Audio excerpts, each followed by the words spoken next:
Andersen's Fairy Tales by Hans Christian Andersen. The Snow Queen. Now then, let us begin. When we are at the end of the story, we shall know more than we know now. But to begin. Once upon a time there was a wicked sprite. Indeed, he was the most mischievous of all sprites. One day he was in a very good humor, for he had made a mirror with the power of causing all that was good and beautiful, when it was reflected therein, to look poor and mean. But that which was good for nothing, and looked ugly, was shown magnified, and increased in ugliness. In this mirror the most beautiful landscapes looked like boiled spinach, and the best persons were turned into frights, or appeared to stand on their heads.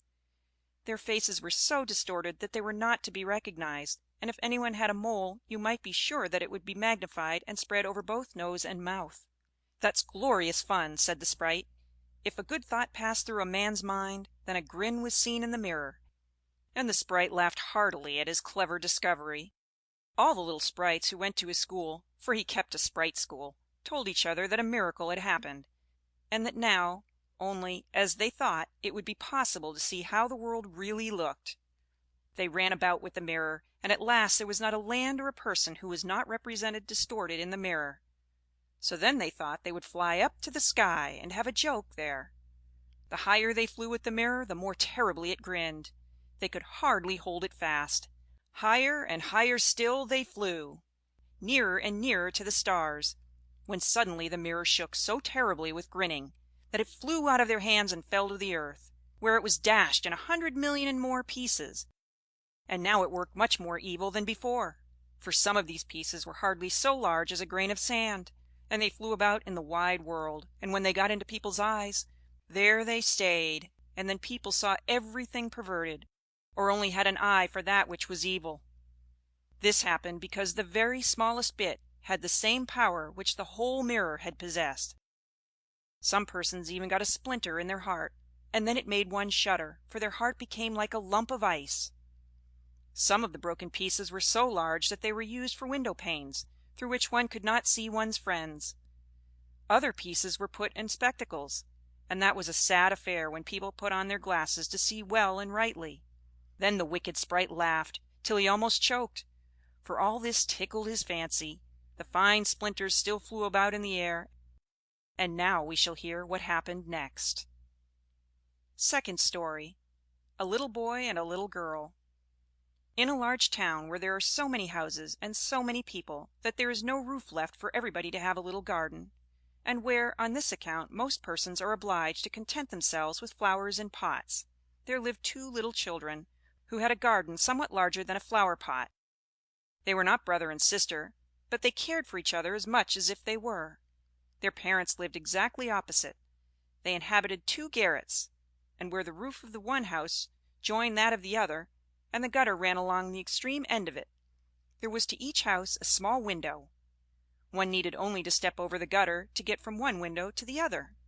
The children's parents had large wooden boxes there, in which vegetables for the kitchen were planted, and little rose trees besides. There was a rose in each box, and they grew splendidly. They now thought of placing the boxes across the gutter, so that they nearly reached from one window to the other, and looked just like two walls of flowers. The tendrils of the peas hung down over the boxes, and the rose trees shot up long branches, twined round the windows, and then bent towards each other. It was almost like a triumphant arch of foliage and flowers. The boxes were very high, and the children knew that they must not creep over them, so they often obtained permission to get out of the windows to each other, and to sit on their little stools among the roses, where they could play delightfully. In winter there was an end of this pleasure. The windows were often frozen over, but then they heated copper farthings on the stove and laid the hot farthing on the window pane, and then they had a capital peep-hole, quite nicely rounded, and out of each peeped a gentle friendly eye. It was the little boy and the little girl who were looking out. His name was Kay. Hers was Gerda.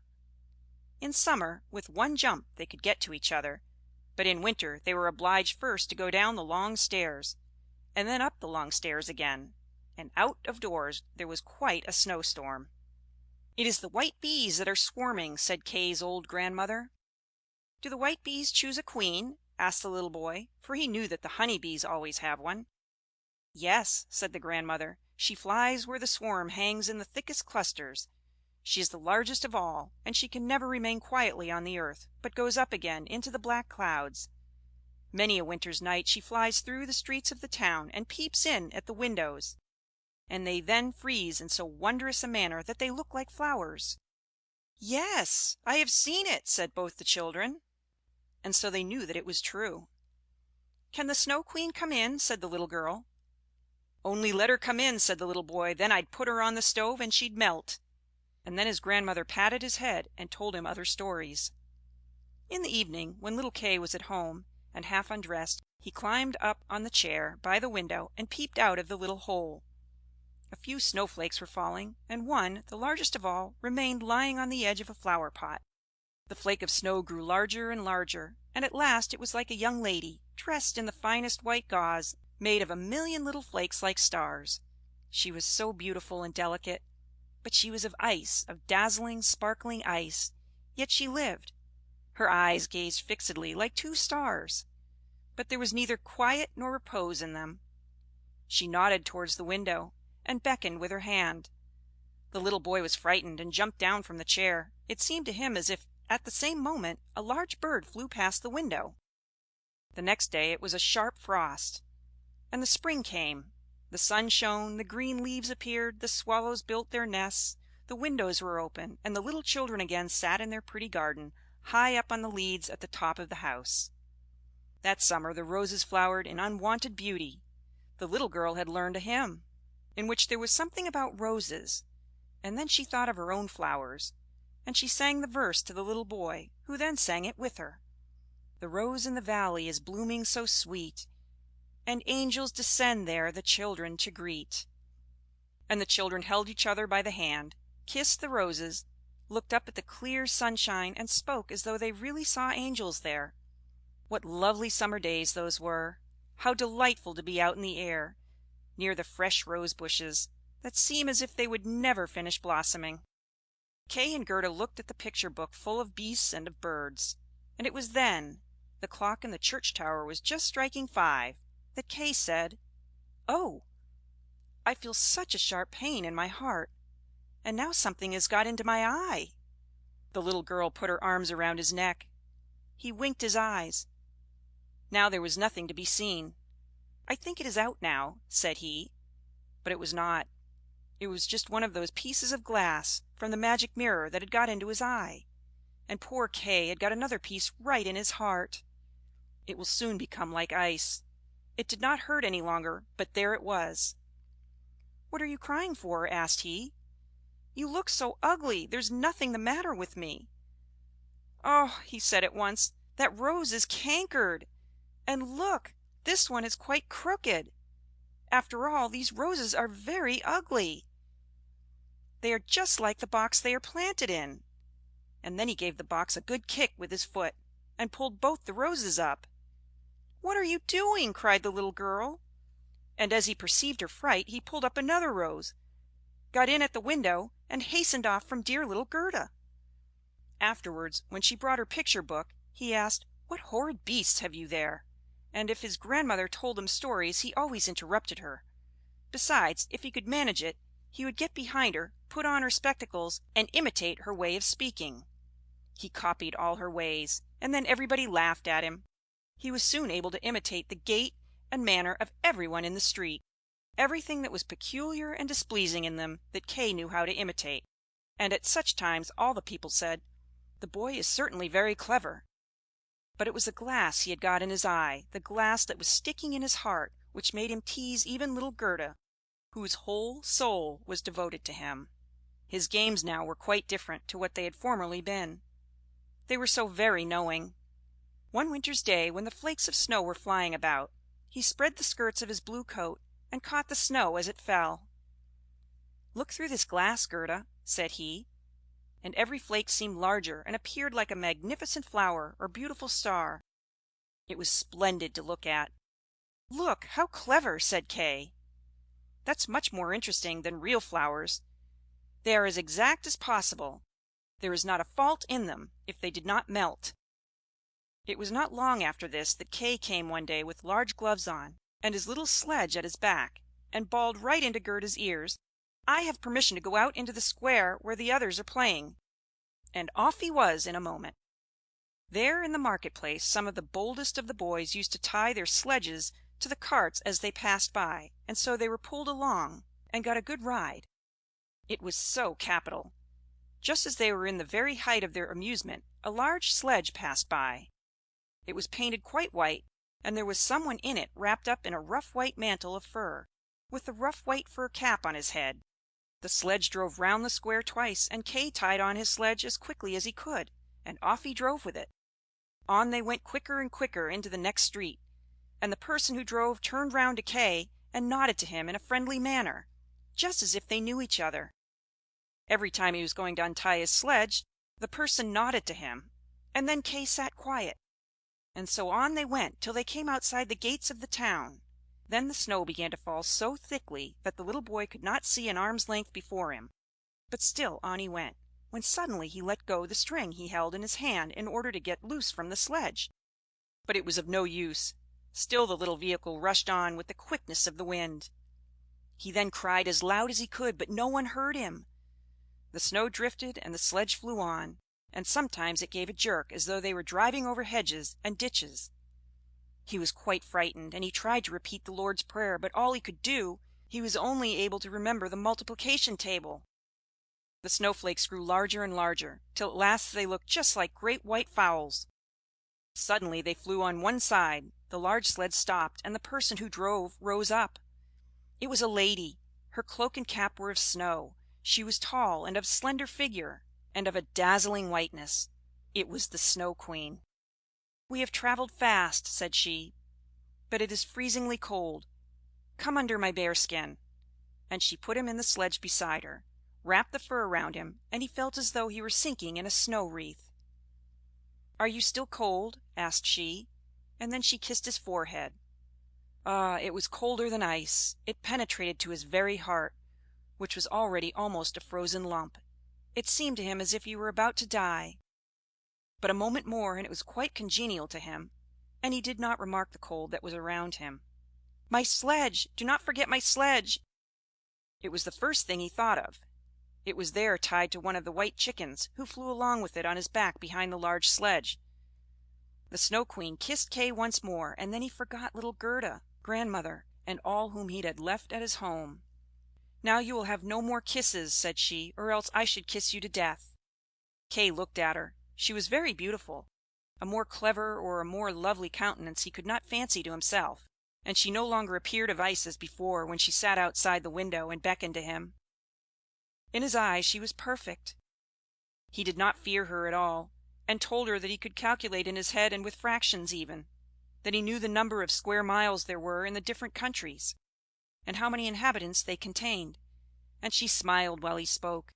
It then seemed to him as if what he knew was not enough, and he looked upwards in the large huge empty space above him. And on she flew with him, flew high over the black clouds, while the storm moaned and whistled, as though it were singing some old tune. On they flew, over woods and lakes, over seas and many lands, and beneath them the chilling storm rushed fast. The wolves howled, the snow crackled.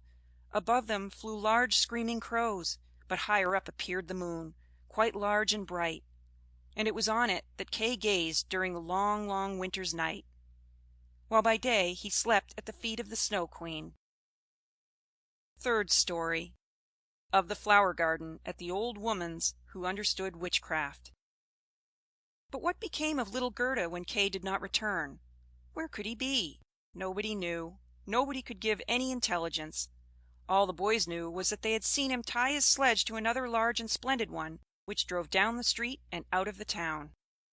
Nobody knew where he was. Many sad tears were shed, and little Gerda wept long and bitterly. At last she said he must be dead, that he had been drowned in the river which flowed close to the town. Oh, those were very long and dismal winter evenings. At last spring came, with its warm sunshine. "Kay is dead and gone," said little Gerda. "That I don't believe," said the sunshine. "Kay is dead and gone," said she to the swallows.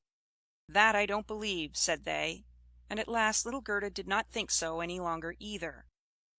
"I'll put on my red shoes," said she one morning, Kay has never seen them, and then I'll go down to the river and ask there." It was quite early. She kissed her old grandmother, who was still asleep, put on her red shoes, and went alone to the river. "Is it true that you have taken my little playfellow?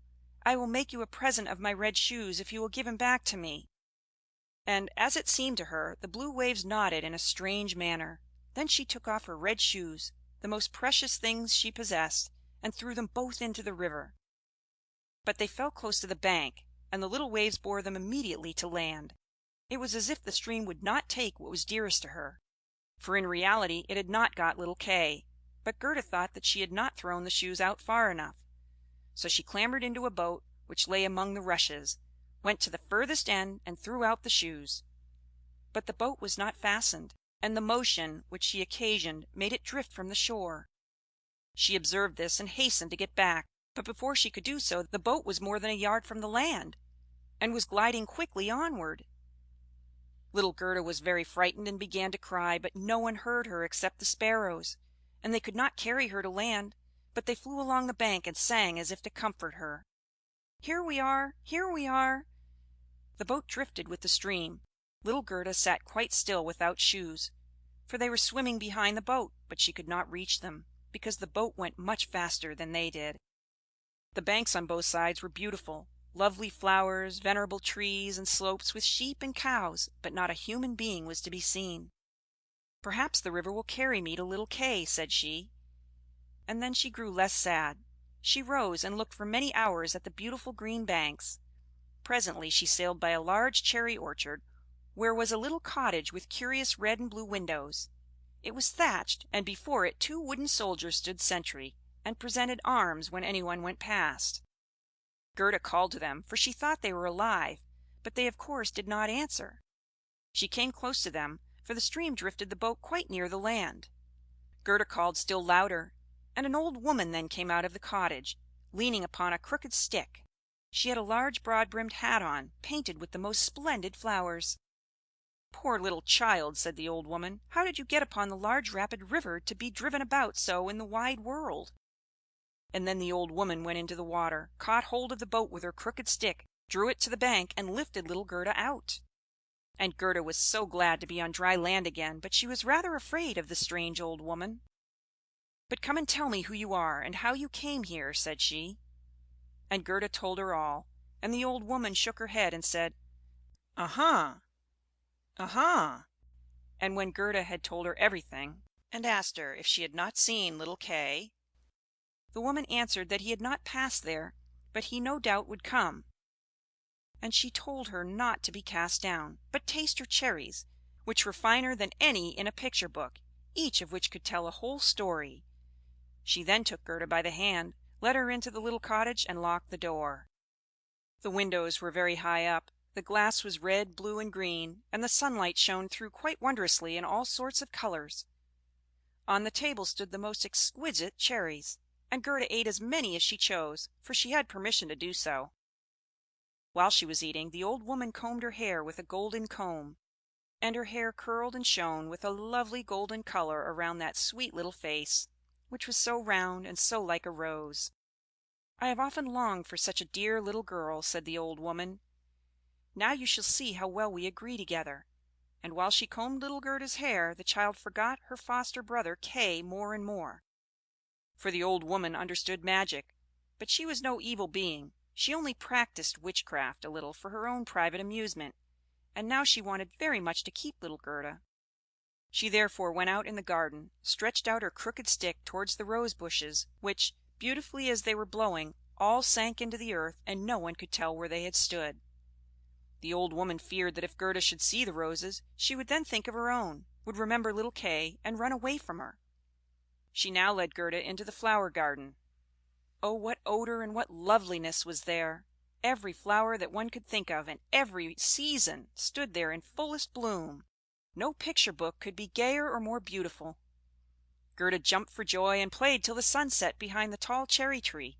She then had a pretty bed, with a red silken coverlet filled with blue violets. She fell asleep, and had as pleasant dreams as ever a queen on her wedding day. The next morning she went to play with the flowers in the warm sunshine, and thus passed away a day. Gerda knew every flower, and numerous as they were, it still seemed to Gerda that one was wanting, though she did not know which.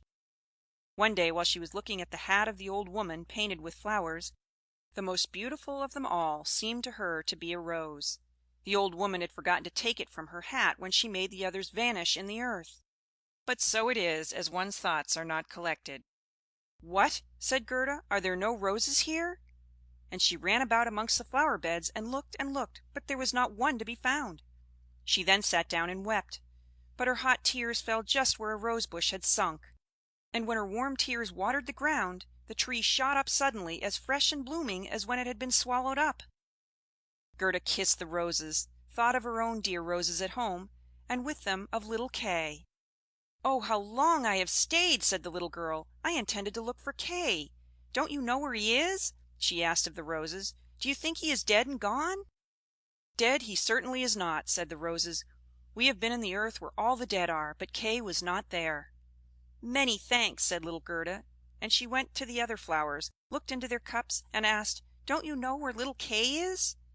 But every flower stood in the sunshine and dreamed its own fairy tale or its own story, and they all told her very many things, but not one knew anything of Kay.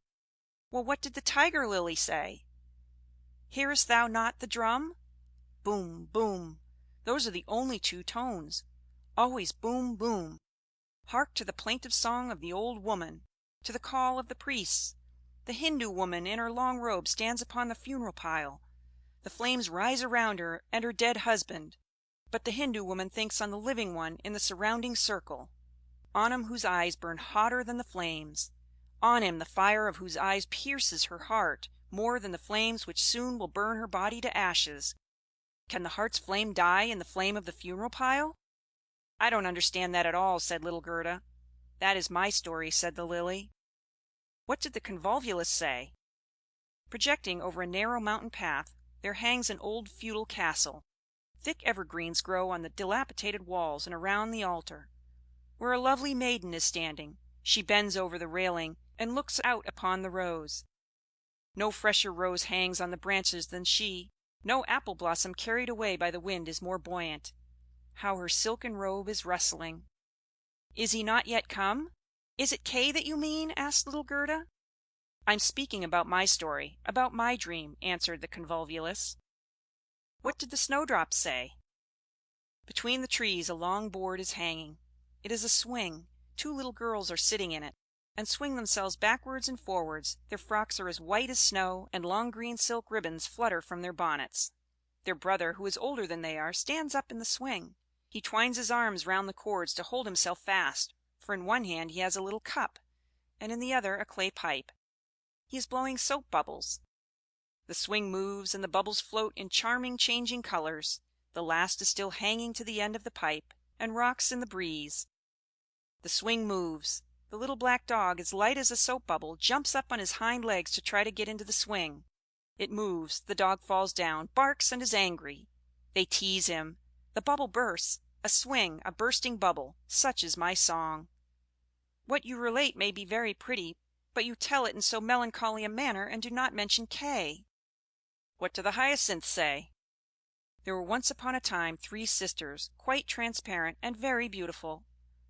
The robe of the one was red, that of the second blue, and that of the third white. They danced hand in hand beside the calm lake in the clear moonshine. They were not elfin maidens, but mortal children. A sweet fragrance was smelt, and the maidens vanished in the wood. The fragrance grew stronger.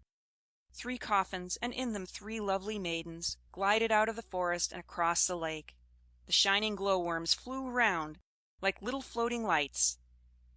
Do the dancing maidens sleep, or are they dead? The odor of the flowers say they are corpses. The evening bell tolls for the dead." "You make me quite sad," said little Gerda. "I cannot help thinking of the dead maidens. Oh, is little Kay really dead? The roses have been in the earth, and they say no." "Ding dong!" sounded the hyacinth bells. "We do not toll for little Kay. We do not know him. That is our way of singing, the only one we have." And Gerda went to the ranunculuses that looked forth from among the shining green leaves. "You are a little bright sun," said Gerda. "Tell me if you know where I can find my playfellow." And the ranunculus shone brightly, and looked again at Gerda. What song could the ranunculus sing? It was one that said nothing about Kay either. In a small court the bright sun was shining in the first days of spring. The beams glided down the white walls of a neighbor's house, and close by the fresh yellow flowers were growing, shining like gold in the warm sun rays. An old grandmother was sitting in the air. Her granddaughter, the poor and lovely servant, just come for a short visit. She knows her grandmother. There was gold, pure virgin gold, in that blessed kiss. "There, that is my little story," said the ranunculus. "My poor old grandmother," sighed Gerda. "Yes, she is longing for me, no doubt. She is sorrowing for me as she did for little Kay. But I will soon come home, and then I will bring Kay with me.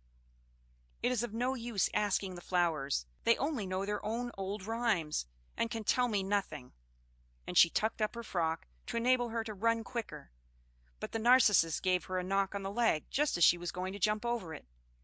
She stood still, looked at the long yellow flower, and asked, "You perhaps know something?" And she bent down to the narcissus, and what did it say? "I can see myself. I can see myself. Oh, how odorous I am! Up in the little garret there stands, half dressed, a little dancer.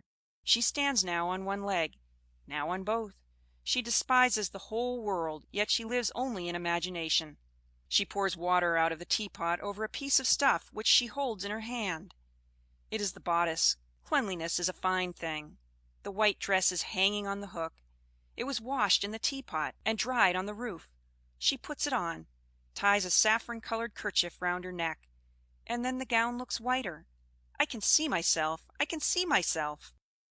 "That's nothing to me," said little Gerda. "That does not concern me." And then off she ran to the further end of the garden.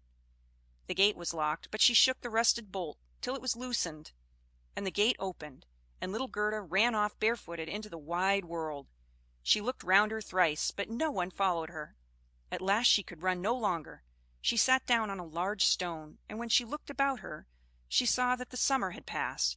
It was late in the autumn, but that one could not remark in the beautiful garden, where there was always sunshine, and where there were flowers the whole year round. "Dear me, how long I have stayed!" said Gerda. "Autumn is come. I must not rest any longer." And she got up to go further.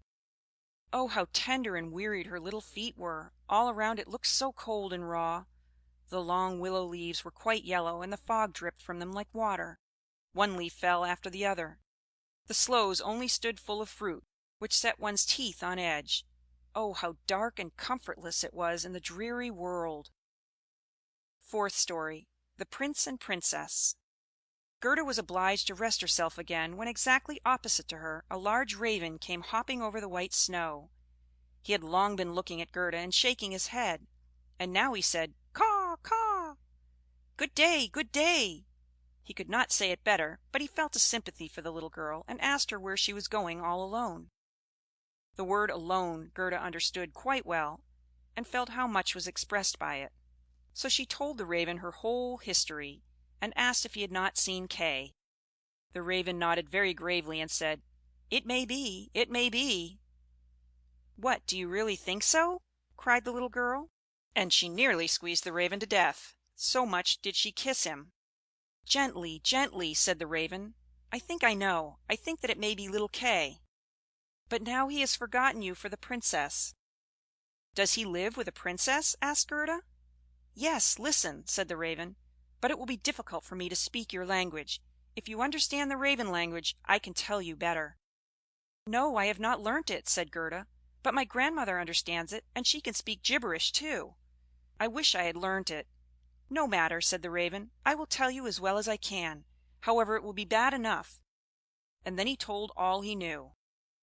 "In the kingdom where we now are there lives a princess, who is extraordinarily clever, for she has read all the newspapers in the whole world, and has forgotten them again, so clever is she.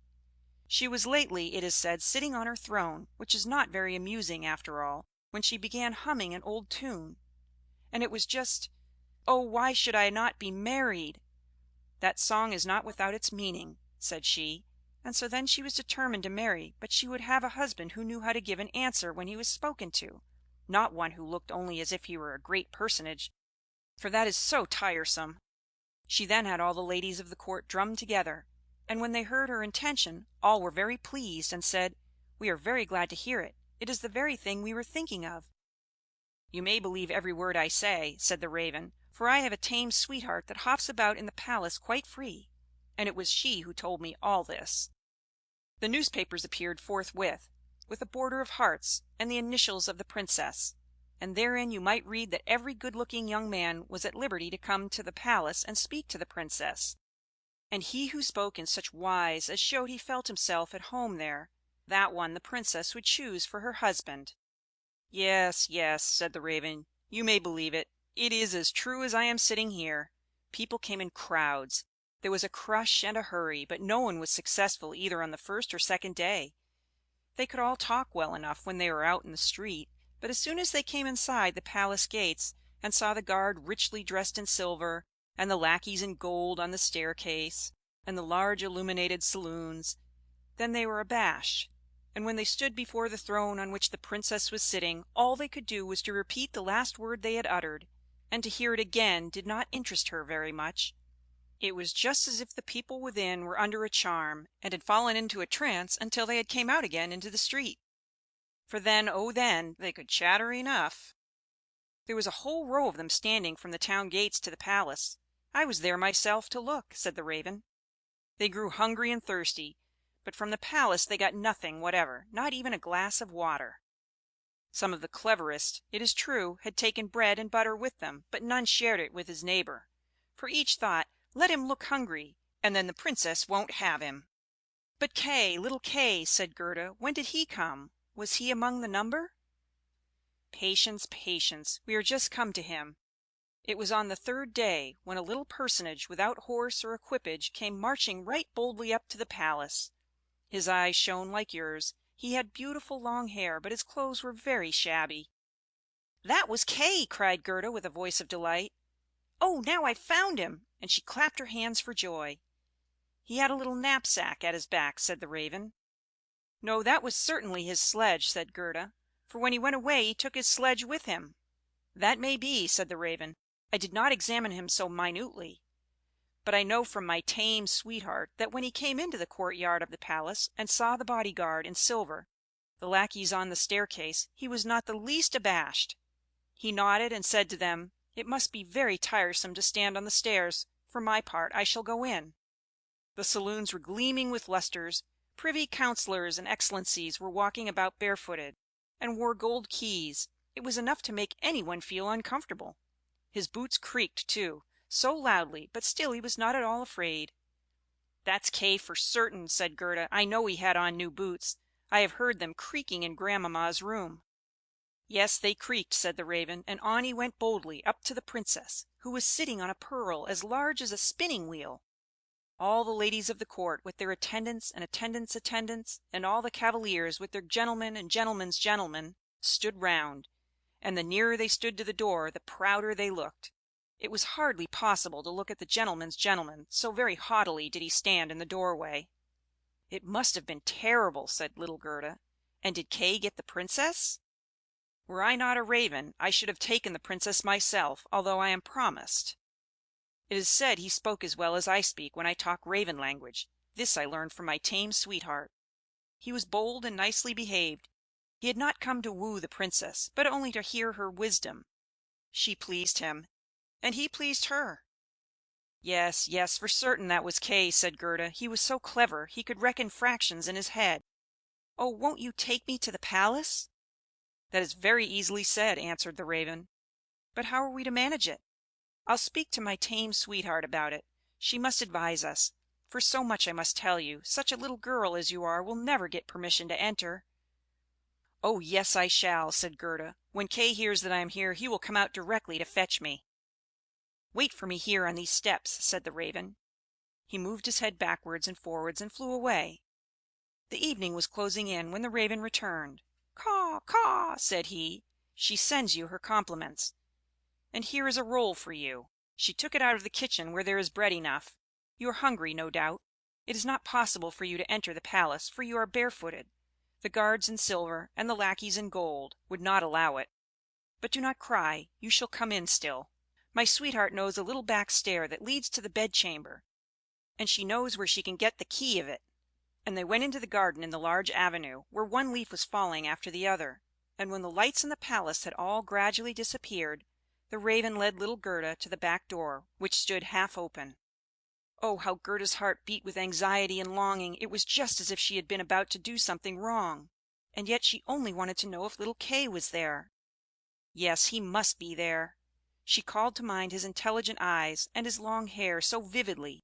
She could quite see him as he used to laugh when they were sitting under the roses at home.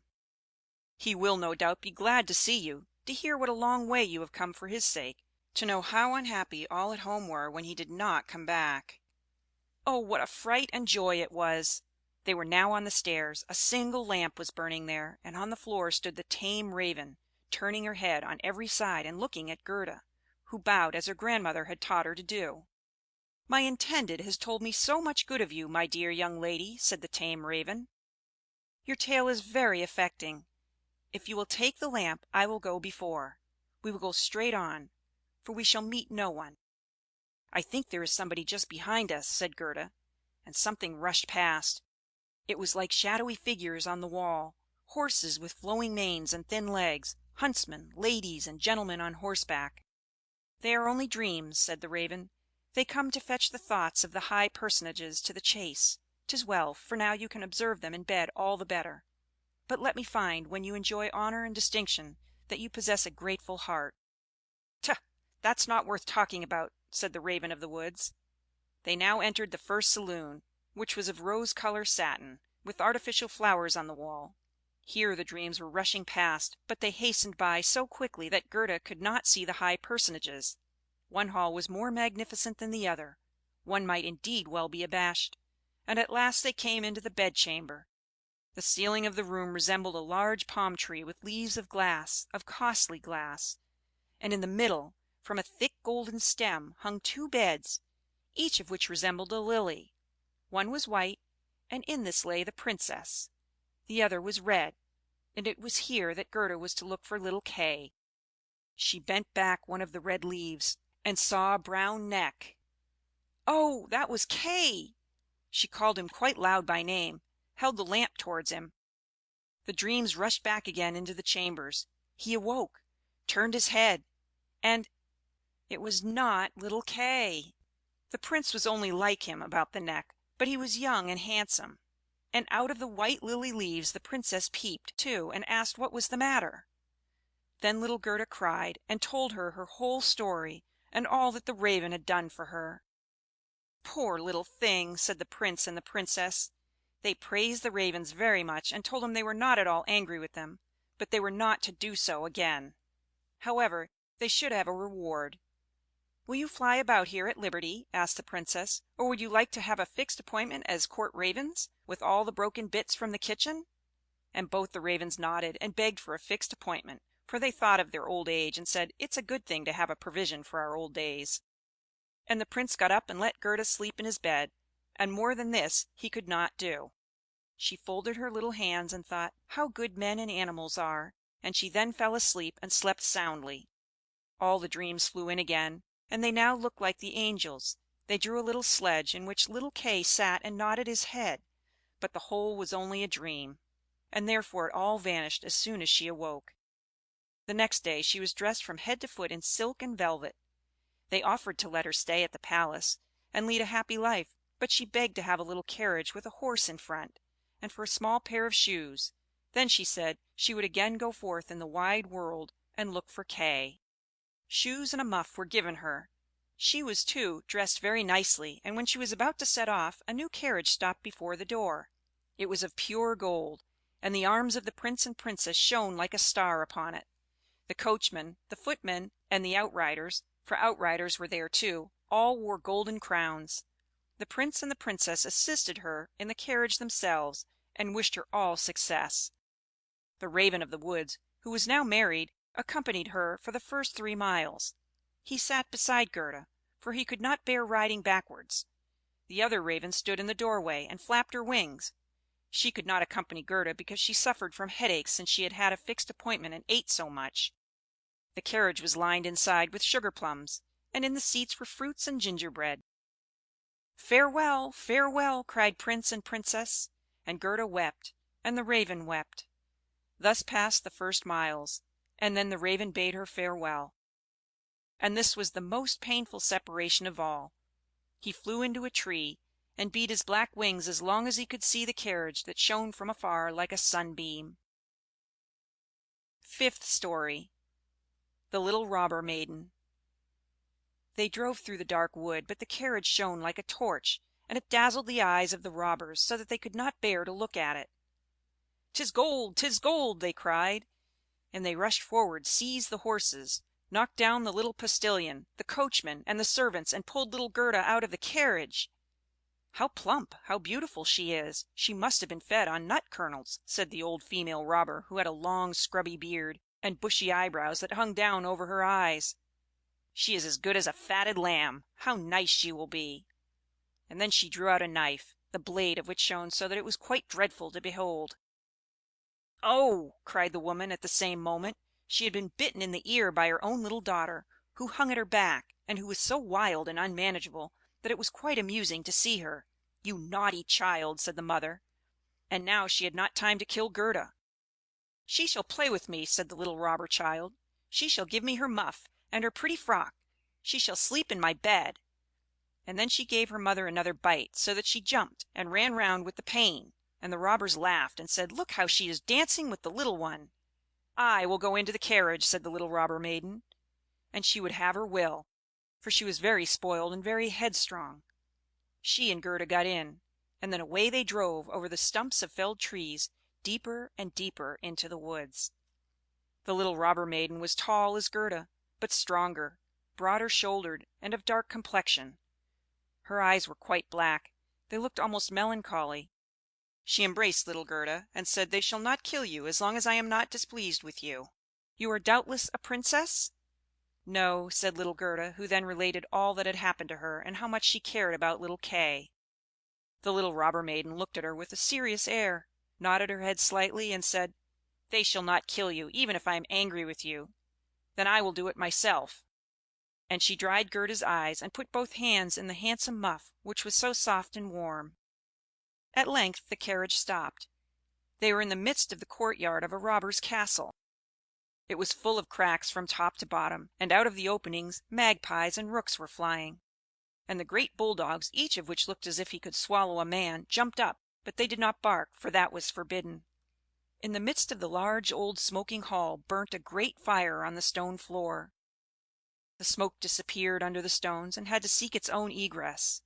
In an immense cauldron soup was boiling, and rabbits and hares were being roasted on a spit. "You shall sleep with me to-night with all my animals," said the little robber maiden. They had something to eat and drink, and then went into a corner, where straw and carpets were lying. Beside them, on laths and perches, sat nearly 100 pigeons, all asleep, seemingly, but yet they moved a little when the robber maiden came. "They are all mine," said she, at the same time seizing one that was next to her by the legs and shaking it so that its wings fluttered. "Kiss it!" cried the little girl, and flung the pigeon in Gerda's face. "Up there is the rabble of the wood," continued she, pointing to several laths which were fastened before a hole high up in the wall. "That's the rabble. They would all fly away immediately if they were not well fastened in. And here is my dear old Bach." And she laid hold of the horns of a reindeer that had a bright copper ring around its neck, and was tethered to the spot. "We are obliged to lock this fellow in too, or he would make his escape. Every evening I tickle his neck with my sharp knife, he is so frightened at it." And the little girl drew forth a long knife from a crack in the wall, and let it glide over the reindeer's neck. The poor animal kicked, the girl laughed, and pulled Gerda into bed with her.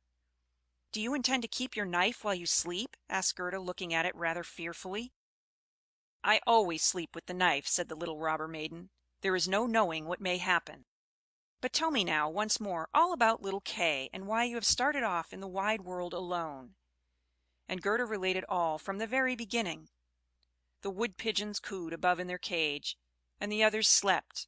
The little robber maiden wound her arm around Gerda's neck, held the knife in the other hand, and snored so loudly that everybody could hear her.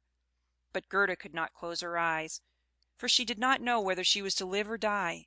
The robbers sat around the fire, sang and drank. and the old female robber jumped about so, that it was quite dreadful for Gerda to see her. Then the wood pigeons said, "Coo! Coo! We have seen little Kay. A white hen carries his sledge. He himself sat in the carriage of the Snow Queen, who passed here, down just over the wood, as we lay in our nest. She blew upon us young ones, and all died except we two. Coo! Coo!" "What is that you say up there?" cried little Gerda. "Where did the Snow Queen go to? Do you know anything about it?" "She has no doubt gone to Lapland, for there is always snow and ice there. Only ask the reindeer who is tethered there. Ice and snow is there. There it is glorious and beautiful," said the reindeer. "One can spring about in the large shining valleys. The Snow Queen has her summer tent there, but her fixed abode is high up towards the North Pole, on the island called Spitzbergen." "Oh, Kay, poor little Kay!" sighed Gerda. "Do you choose to be quiet?" said the robber maiden. "If you don't, I shall make you." In the morning Gerda told her all that the wood pigeons had said, and the little maiden looked very serious. But she nodded her head and said, "That's no matter, that's no matter." "Do you know where Lapland lies?" she asked of the reindeer. "Who should know better than I?" said the animal, and his eyes rolled in his head. "I was born and bred there. There I leapt about on the fields of snow." "Listen," said the robber maiden to Gerda. "You see that the men are gone, but my mother is still here, and will remain. However, towards morning she takes a draught out of the large flask, and then she sleeps a little. Then I will do something for you." She now jumped out of bed, flew to her mother with her arms round her neck, and pulling her by the beard, said, "Good morrow, my own sweet nanny goat of a mother." And her mother took hold of her nose, and pinched it till it was red and blue. But this was all done out of pure love. When the mother had taken a sup at her flask, and was having a nap, the little robber maiden went to the reindeer and said, "I should very much like to give you still many a tickling with the sharp knife, for then you are so amusing. However, I will untether you and help you out, so that you may go back to Lapland. But you must make good use of your legs, and take this little girl for me to the place of the Snow Queen, where her playfellow is. You have heard, I suppose, all she has said, for she spoke loud enough, and you were listening." The reindeer gave a bound for joy. The robber maiden lifted up little Gerda, and took the precaution to bind her fast on the reindeer's back. She even gave her a small cushion to sit on. "Here are your worsted leggings, for it will be cold; but the muff I shall keep for myself, for it is so very pretty. But I do not wish you to be cold. Here is a pair of lined gloves of my mother's. They just reach up to your elbow. On with them! Now you look about the hands just like my ugly old mother."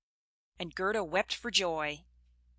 "I can't bear to see you fretting," said the little robber maiden. "This is just the time when you ought to look pleased. Here are 2 loaves and a ham for you, so that you won't starve." The bread and the meat were fastened to the reindeer's back. The little maiden opened the door, called in all the dogs, and then with her knife cut the rope that fastened the animal, and said to him, "Now off with you, but take good care of the little girl." And Gerda stretched out her hands with the large wadded gloves towards the robber maiden, and said, "Farewell." And the reindeer flew on over the brush and bramble through the great wood, over moor and heath as fast as he could go. "Ja! Ja!" was heard in the sky. It was just as if somebody was sneezing. "These are my old northern lights," said the reindeer. "Look how they gleam!" And on he now sped, still quicker. Day and night on he went. The loaves were consumed, and the ham too. And now they were in Lapland. Sixth story. The Lapland Woman and the Finland Woman. Suddenly they stopped before a little house, which looked very miserable. The roof reached to the ground, and the door was so low that the family were obliged to creep upon their stomachs when they went in or out. Nobody was at home except an old Lapland woman, who was dressing fish by the light of an oil lamp. And the reindeer told her the whole of Gerda's history, but first of all his own, for that seemed to him of much greater importance. Gerda was so chilled that she could not speak. "Poor thing," said the Lapland woman, "you have far to run still. You have more than 100 miles to go before you get to Finland. There the Snow Queen has her country house, and burns blue lights every evening. I will give you a few words from me, which I will write on a dried haberdine, for paper I have none.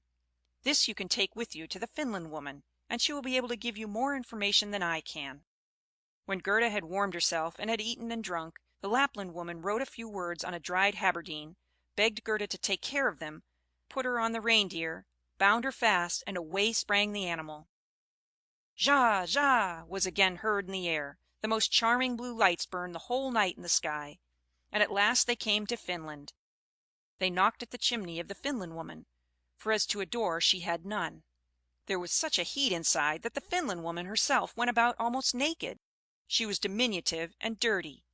She immediately loosened little Gerda's clothes, pulled off her thick gloves and boots, for otherwise the heat would have been too great, and after laying a piece of ice on the reindeer's head, read what was written on the fish skin. She read it 3 times. She then knew it by heart, so she put the fish into the cupboard, for it might very well be eaten, and she never threw anything away. Then the reindeer related his own story first, and afterwards that of little Gerda, and the Finland woman winked her eyes, but said nothing. "You are so clever," said the reindeer. "You can, I know, twist all the winds of the world together in a knot.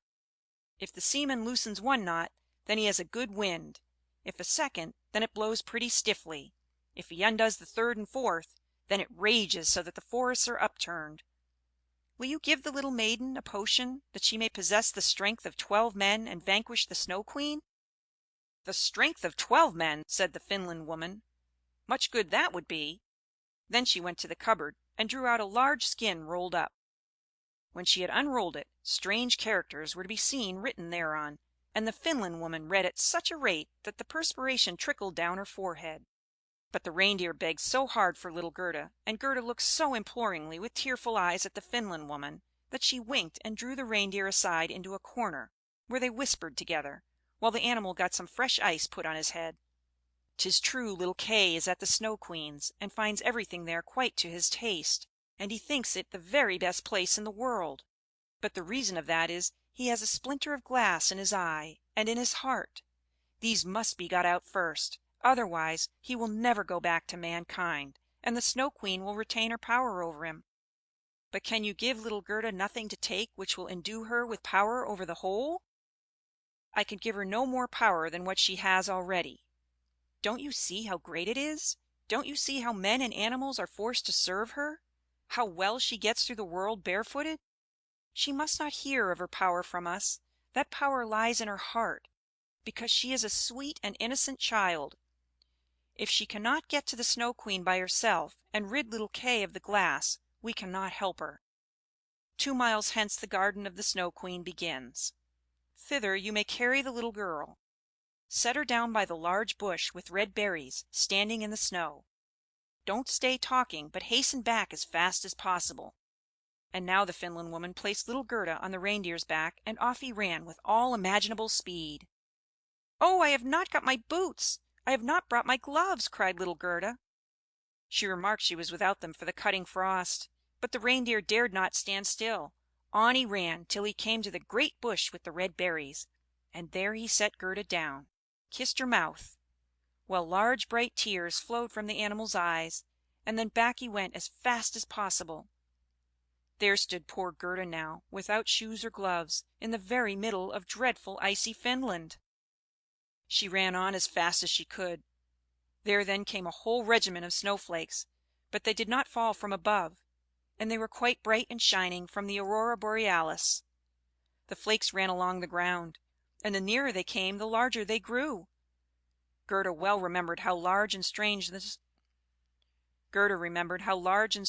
snowflakes appeared when she once saw them through a magnifying glass. But now they were large and terrific in another manner. They were all alive. They were the outposts of the Snow Queen. They had the most wondrous shapes. Some looked like large ugly porcupines, others like snakes knotted together, with their heads sticking out, and others again like small fat bears, with the hair standing on end. All were of dazzling whiteness. All were living snowflakes. Little Gerda repeated the Lord's Prayer. The cold was so intense that she could see her own breath, which came like smoke out of her mouth. It grew thicker and thicker, and took the form of little angels that grew more and more when they touched the earth. All had helms on their heads, and lances, and shields in their hands. They increased in numbers, and when Gerda had finished the Lord's Prayer, she was surrounded by a whole legion. They thrust at the horrid snowflakes with their spears, so that they flew into 1,000 pieces. And little Gerda walked on bravely and in security. The angels patted her hands and feet, and then she felt the cold less, and went on quickly towards the palace of the Snow Queen. But now we shall see how Kay fared. He never thought of Gerda, and least of all that she was standing before the palace. Seventh Story. What took place in the palace of the Snow Queen, and what happened afterward. The walls of the palace were of driving snow, and the windows and doors of cutting winds. There were more than 100 halls there, according as the snow was driven by the winds. The largest was many miles in extent. All were lighted up by the powerful aurora borealis, and all were so large, so empty, so icy cold, and so resplendent. Mirth never reigned there. There was never even a little bear ball, with the storm for music, while the polar bears went on their hind legs and showed off their steps. Never a little tea party of white young lady foxes. Vast, cold, and empty were the halls of the Snow Queen. The northern lights shone with such precision that one could tell exactly when they were at their highest or lowest degree of brightness. In the middle of the empty, endless hall of snow was a frozen lake. It was cracked in 1,000 pieces, but each piece was so like the other that it seemed the work of a cunning artificer.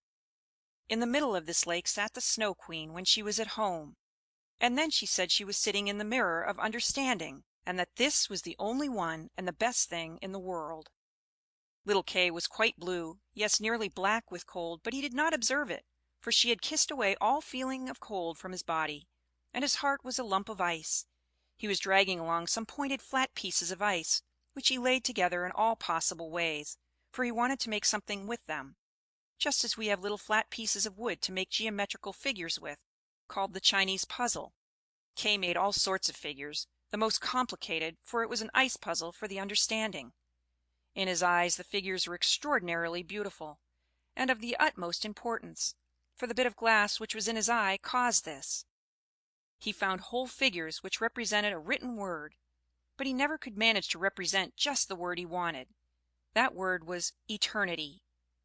And the Snow Queen had said, "If you can discover that figure, you shall be your own master, and I will make you a present of the whole world and a pair of new skates." But he could not find it out. "I am going now to warm lands," said the Snow Queen. "I must have a look down into the black cauldrons." It was the volcanoes Vesuvius and Etna that she meant. "I will just give them a coating of white, for that is as it ought to be. Besides, it is good for the oranges and the grapes." And then away she flew, and Kay sat quite alone in the empty halls of ice that were miles long, and looked at the blocks of ice, and thought, till his skull was almost cracked. There he sat quite benumbed and motionless. One would have imagined he was frozen to death. Suddenly little Gerda stepped through the great portal into the palace. The gate was formed of cutting winds. But Gerda repeated her evening prayer, and the winds were laid as though they slept, and the little maiden entered the vast, empty, cold halls. There she beheld Kay. She recognized him, flew to embrace him, and cried out, her arms firmly holding him the while, "Kay, sweet little Kay, have I then found you at last?" But he sat quite still, benumbed and cold. Then little Gerda shed burning tears, and they fell on his bosom. They penetrated to his heart. They thawed the lumps of ice, and consumed the splinters of the looking glass. He looked at her, and she sang the hymn, "The rose in the valley is blooming so sweet, and angels descend there the children to greet." Hereupon Kay burst into tears. He wept so much that the splinter rolled out of his eye, and he recognized her, and shouted, "Gerda, sweet little Gerda, where have you been so long?" "And where have I been?" He looked round. "How cold it is here!" said he. "How empty and cold!" And he held fast by Gerda, who laughed and wept for joy. It was so beautiful that even the blocks of ice danced about for joy. And when they were tired and laid themselves down, they formed exactly the letters which the Snow Queen had told them to find out. So now he was his own master, and he would have the whole world and a pair of new skates into the bargain. Gerda kissed his cheeks, and they grew quite blooming. She kissed his eyes, and they shone like her own. She kissed his hands and feet, and he was again well and merry. The Snow Queen might come back as soon as she liked. There stood his discharge written in resplendent masses of ice. They took each other by the hand and wandered forth out of the large hall. They talked of their old grandmother, and of the roses upon the roof; and wherever they went the wind ceased raging, and the sun burst forth. And when they reached the bush with the red berries, they found the Reindeer waiting for them. He had brought another, a young one, with him, whose udder was filled with milk, which he gave to the little ones, and kissed their lips. They then carried Kay and Gerda first to the Finland woman, where they warmed themselves in the warm room, and learned what they were to do on their journey home. And they went to the Lapland woman, who made some new clothes for them and repaired their sledges. The Reindeer and the young hind leaped along beside them, and accompanied them to the boundary of the country. Here the first vegetation peeped forth. Here Kay and Gerda took leave of the Lapland woman. "Farewell, farewell," they all said, and the first green buds appeared. The first little birds began to chirp, and out of the wood came riding on a magnificent horse which Gerda knew. It was one of the leaders in the golden carriage, a young damsel with a bright red cap on her head, and armed with pistols. It was the little robber maiden, who, tired of being at home, and determined to make a journey to the north, and afterwards in another direction if that did not please her. She recognized Gerda immediately, and Gerda knew her too. It was a joyful meeting. "You are a fine fellow for tramping about," said she to little Kay. "I should like to know, faith, if you deserve that one should run from one end of the world to the other for your sake." But Gerda patted her cheeks and inquired for the Prince and Princess. "They are gone abroad," said the other. "But the Raven?" asked little Gerda. "Oh, the Raven is dead," she answered. "His tame sweetheart is a widow, and wears a bit of black worsted round her leg. She laments most piteously, but it's all mere talk and stuff. Now tell me what you've been doing, and how you managed to catch him." And Gerda and Kay both told their story. "And Schnipp schnapp schnurr, Basiler," said the robber maiden, and she took the hands of each, and promised that if she should some day pass through their town where they lived, she would come and visit them. And then away she rode. Kay and Gerda took each other's hand. It was lovely spring weather, with abundance of flowers and of verdure. The church bells rang, and the children recognized the high towers and the large town. It was that in which they dwelt. They entered and hastened up to their grandmother's room, where everything was standing as formerly. The clock said tick tack, and the fingers moved round; but as they entered they remarked that they were now grown up. The roses on the leads hung blooming at the open window. There stood the little children's chairs, and Kay and Gerda sat down on them, holding each other by the hand. They both had forgotten the cold, empty splendor of the Snow Queen, as though it had been a dream. The grandmother sat in the bright sunshine and read aloud from the Bible: "Unless ye become as little children, ye cannot enter the kingdom of heaven." And Kay and Gerda looked in each other's eyes, and all at once they understood the old hymn: "The rose in the valley is blooming so sweet, and angels descend there the children to greet." There sat the two grown up persons, grown up and yet children, children at least in heart, and it was summer time. Summer, glorious summer. End of The Snow Queen.